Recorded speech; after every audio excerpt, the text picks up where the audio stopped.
बिस्मिल्लाहिर्रहमानिर्रहीम। अस्सलाम वालेकुम नाज़रीन, मैं आपका मेज़बान सैयद मोहम्मद जान अली और आप देख रहे हैं मेरा डिजिटल चैनल। नाज़रीन, हमारे चैनल को लाइक करें, सब्सक्राइब करें, शेयर करें ताकि हम आपकी तवाना आवाज़ बनकर उभरें, क्योंकि आपकी ये सपोर्ट हमें तसल्ली देती है और हमारा दिल करता है कि मज़ीद काम करें, कि हमारे काम को पसंद किया जा रहा है। उसके बाद आज की खबर आपसे शेयर करते हैं कि मासूम बच्चों और ख़वातीन को निशाना बनाया जा रहा है। इसराइल फ़िरौन के नक्शे कदम पर चल रहा है। ECO जंग बंदी के लिए किरदार अदा करें, गजा फौरी जंग बंदी करे, इसराइल का एहतसाब किया जाए। ये हमारे निगरान वज़ीर आज़म अनवारुल हक काकड़ साहब कहते हैं। उसके बाद वो कहते हैं कि जैसे निगरान वज़ीर आज़म ताशकंद पहुंचे तो उज़्बेकिस्तान के सदर शौकत मिर्ज़ायोफ ने उनका इस्तकबाल किया और तमाम कायदीन ने वहाँ पर तस्वीरें भी खिंचवाईं। तो हमारे निगरान वज़ीर आज़म अनवारुल हक काकड़ साहब वहाँ पर दौरा करने गए हुए हैं और वहाँ पर बात भी की कि दौरे किए जाएँ। OIC जो है वो इनके जुल्म रुकवाए इसराइल का। तो जिनके पास खुद एटमी हथियार और बाकी चीज़ें हों तो वो ऐसी बातें करते, सूट नहीं करते। लेकिन वैसे भी निगरान वज़ीर आज़म इनके पास मैंडेट तो है नहीं, तो आज गए कल गए। वैसे भी 8 फरवरी को इलेक्शन की तारीख का ऐलान हो चुका है, तो उम्मीद करते हैं कि काम मज़ीद बेहतर होगा। उसके बाद नाज़रीन, मिस्र ने जंग खात्मा के बाद गजा सिक्योरिटी संभालने की अमरीकी तजवीज़ को मुस्तरद कर दिया। मजीद वो कहता है कि इसराइल की वहशियाना कार्रवाई में मजीद 243 फ़लस्तीनी शहीद। गजा पर हमलों में रोज़ाना 4 घंटों का वक्फा दिया जाएगा। इसराइल और फ़लस्तीन, इसमें अमेरिका में इत्तफाक हुआ है कि जो उस पर हमले होंगे उसमें 4 घंटों का वक्फा दिया जाएगा, जिसमें वहाँ पर जो यरगमाल बनाए गए हैं उनको वहाँ से निकाला जाएगा। बाइडन का कहना है कि मज़ीद जो है इस पर लंबा इसका टेन्योर होना चाहिए जंगबंदी का, ताकि मज़ीद यरगमाल जो है वहाँ से लोग इनखला किया जाए। असल में ये लोग कर रहे हैं कि अब जो शुमाली गजा से जनूबी गजा की जो हिज्जत करवा रहे हैं ना, उसमें अब ये करेंगे कि लोगों को वहाँ से निकाल ही जाएंगे, तो उसके बदले में सारा वो इलाका खाली हो जाएगा और एंड पे कहेंगे जी ये इलाका तो हमारा ही था और ये अब ग्रेटर इसराइल बन गया, क्योंकि पहले ही वो वहाँ पर जो है कब्जा कर चुके हैं। तो ये भी एक साजिश ही है। आलमी दुनिया को और हमारे जो रहनुमा हैं उनको चाहिए कि इस पर अमल करें, लेकिन नहीं हो पा रहा और नाउमीदी क्या कह कह के थक गए हैं, लेकिन कोई उम्मीद नहीं है इनसे अच्छे की, क्योंकि हर बंदा पैसे का पुजारी है, हर बंदे को अपने मुफाद से मतलब है। अब देखें ये आग हमारे घरों में कब लगती है, तो उम्मीद तो की जा सकती है कि अल्लाह पाक हमें बचाएंगे, लेकिन वो भी हमारे भाई हैं। जुल्म किसी पर भी हो, सबसे बड़ा मजहब नाज़रीन इंसानियत है। जिस बंदे में इंसानियत नहीं है ना, वो किसी काम का नहीं है। मजीद वो कहते हैं कि जी होना चाहिए 150 इमदादी ट्रक पहुंचेंगे गजा, ये होगा वो होगा जनाब। और इस्माइल अलिया कहते हैं कि हमारा अभी तक कोई मुआहदा नहीं हुआ, होगा तो हम बाकायदा इसका ऐलान करेंगे और हमें अगर ये मुआहदा होता है तो हमें 3 घंटे पहले इतला दी जाएगी कि हम जंगबंदी करने लगे हैं। नाज़रीन, अब तक 10,800 बंदा जो है वो शहीद हो चुका है गजा के अंदर, जिसमें 2918 खवातीन हैं और 4420 बच्चे हैं और 42 सहाफ़ी अपने शहादत का जो है वो जाम नोश कर चुके हैं, उसकी रिपोर्टिंग करते करते।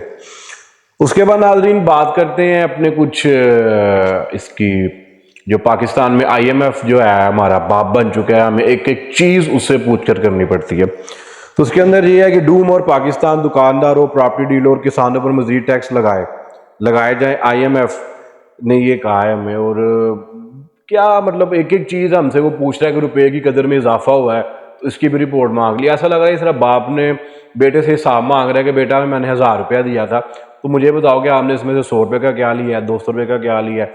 इवन कि 1 रुपया भी अगर खर्च हुआ है तो वो किस पर खर्च हुआ है। इस हद तक वो हमें जो है अपना गुलाम बना चुके हैं। 75-76 सालों में हम इस काबिल नहीं हुए कि कम अज़ कम अपने मुआशी फैसले खुद कर लें। यार हमारे डैम्स नहीं बने, हमारी जुडिशरी, हमारा फौज, हमारी पॉलिटिक्स, हमारा एग्रीकल्चर, जितने भी शोबे हैं, रेलवे, पोस्ट ऑफिस, हर चीज़ ही तकरीबन IMF के यरगमाल बन चुका है, लेकिन कोई बेहतरी की उम्मीद नाज़रीन हमें नज़र नहीं आती। एक अच्छी खबर यह है कि बरामदात में 13.5% इजाफा हुआ है और दरामदात में 18.5% कमी हुई है, जिसके बाद 34% हमारा तजारती खसारा जो है वो कम हो गया। तो तिजारत तो वैसे नफ़े का नाम है, अल्लाह पाक ने 17% बरकत तिजारत में रखी है, लेकिन हालात देख लें कि उसमें भी हमारा खसारा यार जो 18% ये कम हुई हैं बरामदात, तो उससे हमारा 34% जो है वो खसारा कम हो गया। उसके बाद फ़र्क होगी जो असासों का केस है उसका जवाब देना होगा। नून लीग वाले ये कहते हैं। मजीद वो कहते हैं बुजदार का ताल्लुक फ़रा से था और फ़रा का ताल्लुक बुशरा मानिका जो कि इमरान खान साहब की बीवी हैं उनसे था। तो उस्मान बुजदार को डमी एक वज़ीर आला के तौर पर रखा गया और अपने काम पीछे से समेटे गए।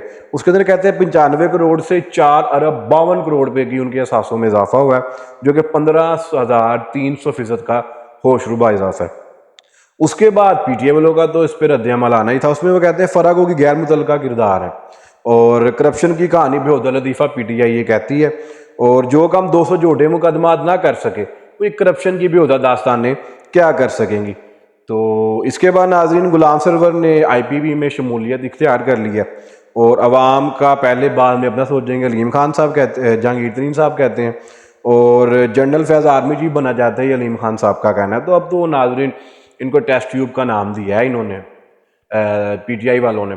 तो ये हालांकि इनको टेस्ट ट्यूब का नाम दे दिया जा चुका है। तो इसका मतलब ये है कि ये सिर्फ चेक करने के लिए है कि वोट PTI के तोड़ सकते हैं कि नहीं।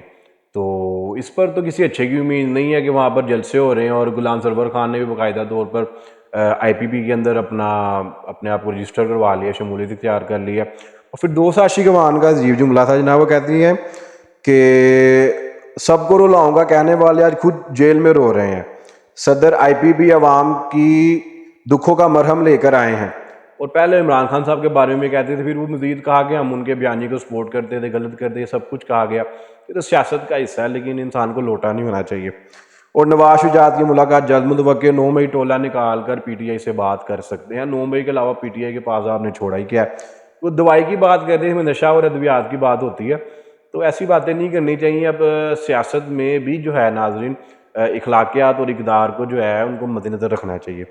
मजीद वो कहते हैं जरदारी पार्टी सरबराह है, उन्हें हक हासिल है कि लाहौर के वज़ीर आज़म का रास्ता रोके और लाड़काना के वज़ीर आज़म का रास्ता हमवार करें। शुक्र है कुछ तमीज़ से बात कर रहे हैं। और नाज़रीन आखिरी बात आपसे वर्ल्ड कप के ऊपर करते हैं। वो कहते हैं कि कीवीज़ ने लंकन टाइगर्स को पिछाड़ दिया, पाकिस्तान के सेमीफाइनल में रसाई मुश्किल हो गई है, क्योंकि 287 रन से अगर हम कम से कम इसको इंग्लैंड को हराते हैं तो फिर जाकर हम सेमीफाइनल के लिए क्वालिफाई कर सकते हैं। और अगर हम पहले बैटिंग करते हैं 300 रन और 13 पर ऑल टीम आउट हो जाए, और अगर हम पहले बॉलिंग करते हैं तो उनका स्कोर हमने 50 से ऊपर नहीं जाने देना। तो देखते हैं कल के मैच में क्या होता है। हमारे चैनल को नाज़रीन लाइक करें, सब्सक्राइब करें, ताकि हम आपकी मज़ीद तवाना आवाज़ बनकर उभरें। आपसे मुलाकात होती है नई वीडियो में, तब तक अपना ख्याल रखें, अपने इस चैनल का भी। अल्लाह निगहबान, पाकिस्तान जिंदाबाद।